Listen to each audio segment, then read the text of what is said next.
हरे कृष्ण। श्रीमद् भगवद गीता अध्याय 9 परम गुह्य ज्ञान।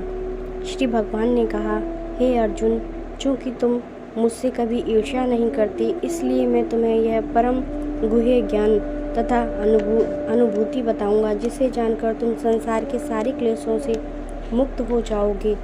यह ज्ञान सब विद्याओं का राजा है, जो समस्त रहस्यों में सर्वाधिक गोपनीय है। यह परम शुद्ध है, और चूँकि यह आत्मा की प्रत्यक्ष अनुभूति कराने वाला है, अतः यह धर्म का सिद्धांत है।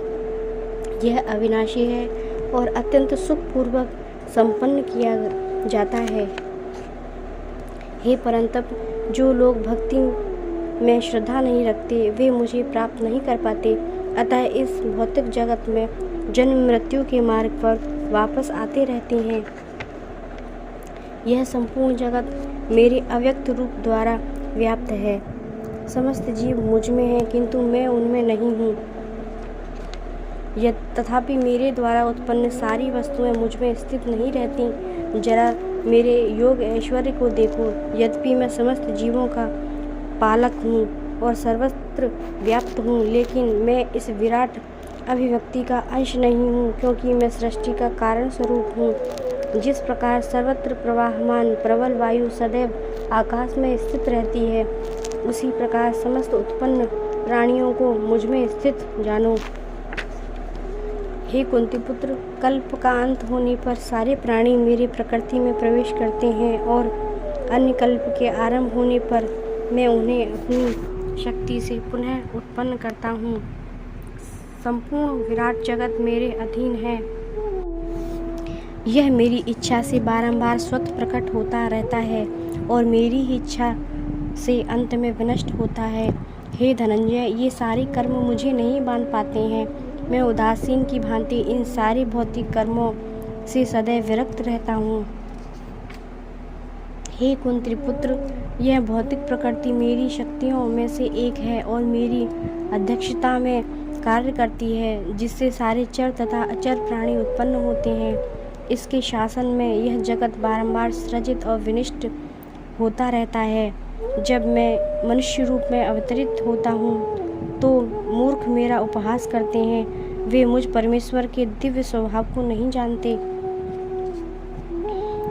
जो लोग इस प्रकार मोहग्रस्त होते हैं, वे आसुरी तथा नास्तिक विचारों के प्रति आकृष्ट रहते हैं। इस मोहग्रस्त अवस्था में उनकी मुक्ति आशा, उनके सकाम कर्म तथा ज्ञान का अनुशीलन सभी निष्फल हो जाते हैं।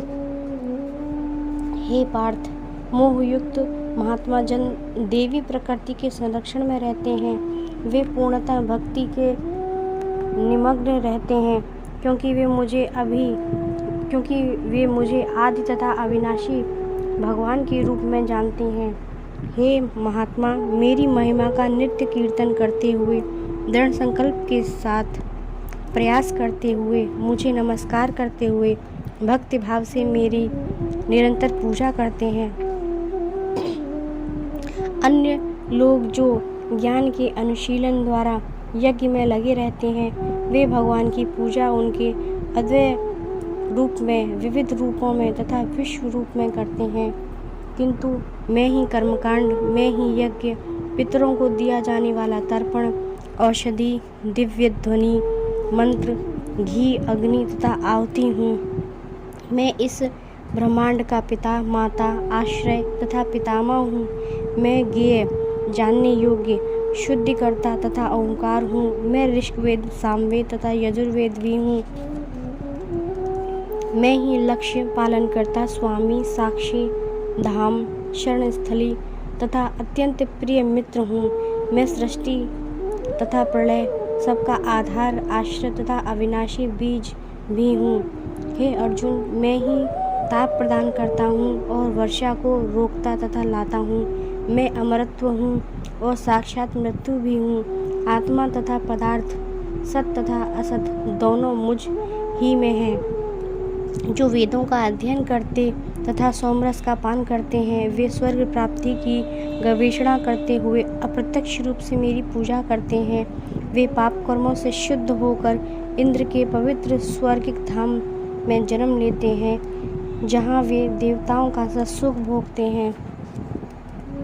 इस प्रकार जब वे विस्तृत स्वर्गिक इंद्रिय सुख को भोग लेते हैं और उनके पुण्य कर्मों के फल क्षीण हो जाते हैं तो वे इस मृत्यु लोक में पुनः लौट आते हैं। इस प्रकार जो तीनों वेदों के सिद्धांतों में दृढ़ रहकर इंद्रिय सुख की गवेषणा करते हैं उन्हें जन्म मृत्यु का चक्र ही मिल पाता है।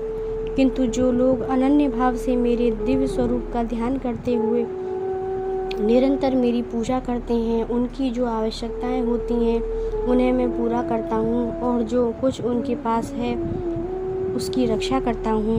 हे कुंती पुत्र, जो लोग अन्य देवताओं के भक्त हैं और उनकी श्रद्धापूर्वक पूजा करते हैं, वास्तव में वे भी मेरी ही पूजा करते हैं, किंतु वे यह त्रुटिपूर्ण ढंग से करते हैं।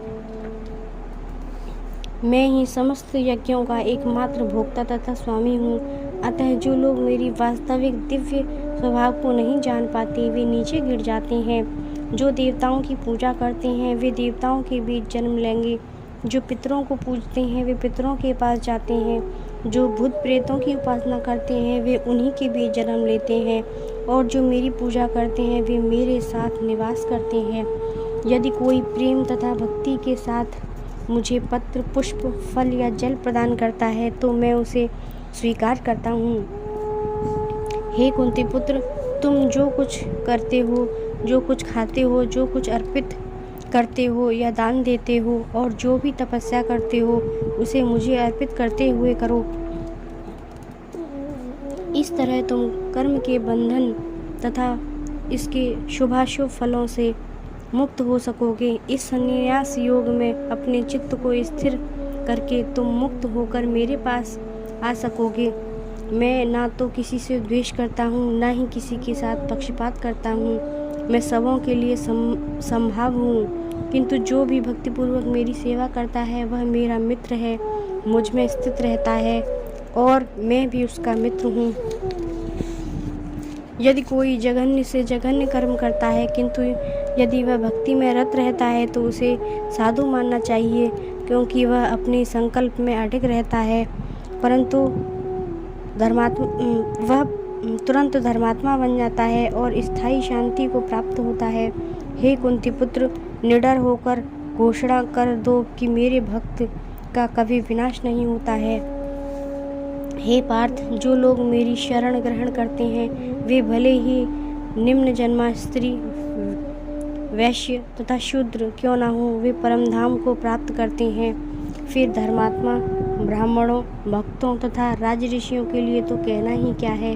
अतः इस क्षणिक दुखमय संसार में आ जाने पर मेरी प्रेमा भक्ति में अपने आप को लगाओ, अपने मन को मेरे नित्य चिंतन में लगाओ और मेरे भक्त बनो। मुझे नमस्कार करो और मेरी ही पूजा करो। इस प्रकार मुझ में पूर्णतया तल्लीन होने पर तुम निश्चित रूप से मुझको प्राप्त होगे। हरे कृष्ण।